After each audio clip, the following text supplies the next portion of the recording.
The strategists in the Democratic Party are kind of in a tough position as the midterms draw near. Biden and the Democratic Party are incredibly unpopular and they have basically nothing to run on because, they chose Biden and that was inevitably going to happen. But they do have a strategy, a wild card that they're banking on.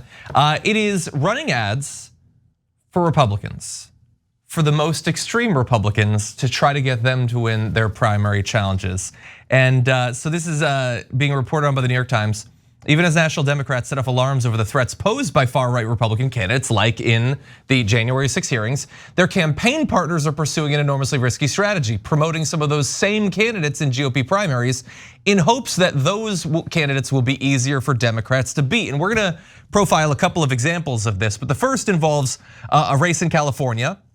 There is a new campaign ad attacking Representative David Valadao, a relatively moderate Republican, for whatever that's worth in the modern era, for voting to impeach Donald Trump. And we have a bit of that ad. Take a look at this.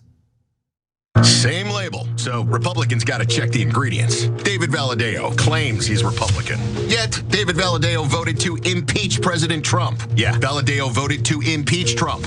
And Republican Chris Matisse, a true conservative, 100% pro-Trump and proud.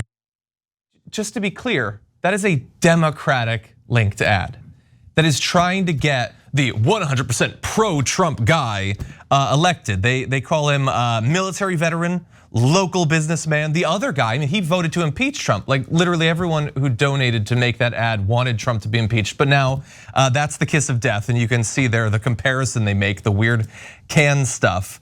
But of course, like the guy that they're pushing for, maybe might be easier to beat. But if he gets into office, he's a legitimate crazy person, as is the case in most of these instances where the Democrats are meddling in Republican primaries. And look, they're doing this because they're in a tough spot. But because they're in a tough spot, it is increasingly likely that these radical candidates could end up winning. And so that makes the strategy extremely risky. Yeah, so this is a terrible idea.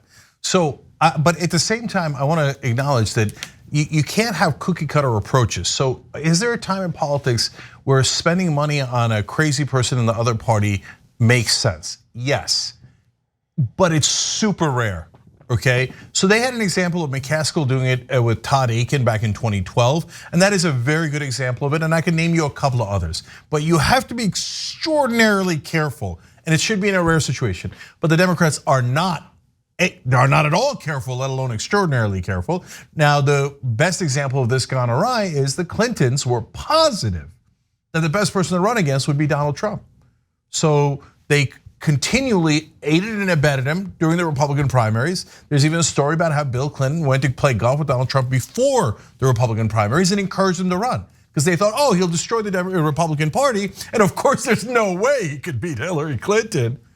I mean, look, after you've already done the world's worst political calculation, literally, I mean, certainly in American history, the worst political calculation ever.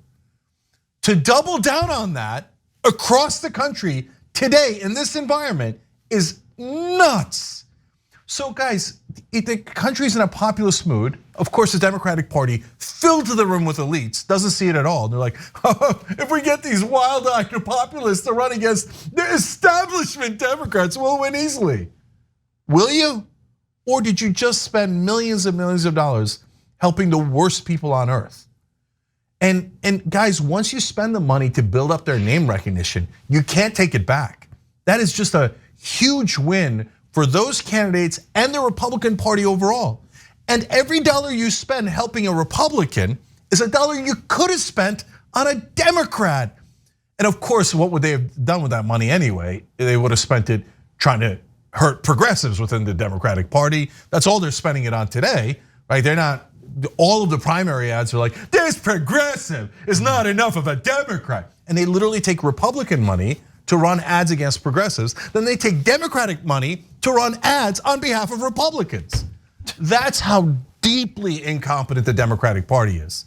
The only reason why they haven't absolutely cratered is because of corporate media that does just giant complete fabrication marketing on their behalf. Oh, they're so smart, they're so crafty, really crafty, so fourth dimensional chess. No, they're a bunch of morons who lost to Donald Trump and are now helping the worst people on earth. Yep.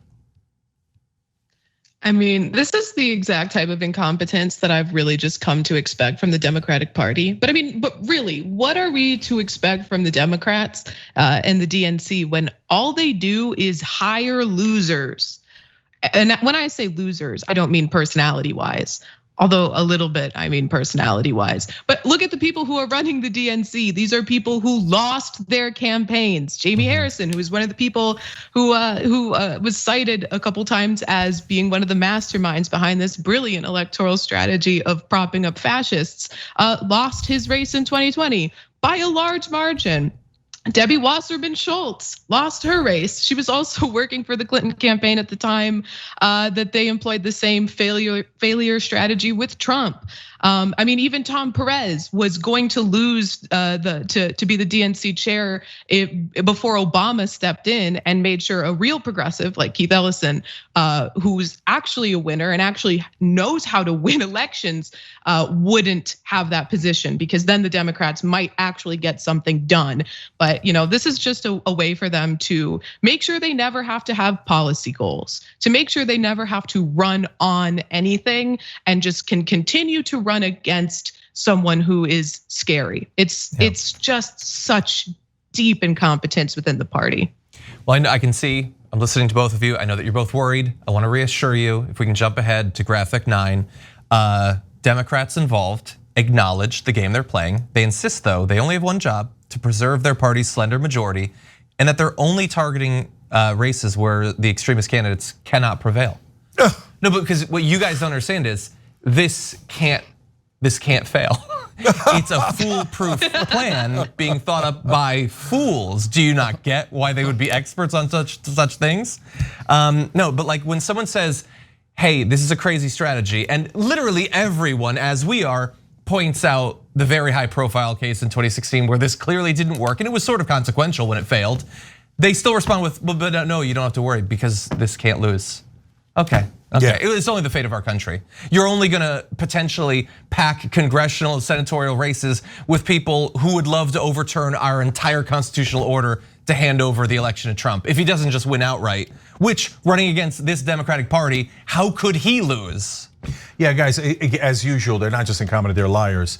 One of their districts is only +4 for us. So you could easily lose a +4 district, especially in a wave like this, where the Republicans are likely to have a wave. They're playing with absolute fire, okay? And by the way, you don't need this in super safe districts. Nobody's running ads for Republicans in a +50 district for Democrats. By definition, they're running them in tighter races, so they can have a more extremist candidate rather than a moderate Republican they're more likely to lose to. So they're totally, utterly lying that they're only doing it in safe seats. And then to Ravana's point, I mean, the New York Times gives the example of McCaskill doing it right and back in 2012. What they don't mention is that McCaskill then ran a Republican light strategy in the next election and got her ass handed to her. Lost badly. And at a time when the minimum wage was on the ballot in Missouri and won easily, crushed, got 62% of the vote. If she had run as a Democrat, she would have won. Instead, she ran as a Republican, which is basically a political theory that is adjacent to this one, a corollary to this one, then she lost running as a Republican. But they never clarify that for you. They never clarify Jamie Harrison, McCaskill. All these people are losers. We're taking advice from people who have no idea how to win and who've blown giant elections before. And finally, there's one other thing you shouldn't forget about this disastrous strategy. They're punishing the Republicans who voted the right way. Yep. So those Republicans voted to impeach Trump, and then Pelosi and her goons decided, oh, that was a mistake.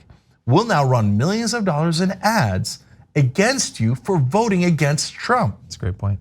And then what are we gonna do then? Then none of them are gonna vote against Trump. Not because of just because of Trump's intimidation, but because of Pelosi's intimidation. Pelosi and Trump are a tag team here, saying you better never vote against Trump. Otherwise, one of us, if not both of us, are gonna use it in primaries against you. Yep. I can't think of a worse thing to to teach Republicans in Congress a worse lesson. It's just our leadership do not believe the mainstream media. They're deeply incompetent. This iceberg is straight ahead and they're steering right into it because they're a bunch of absolute morons.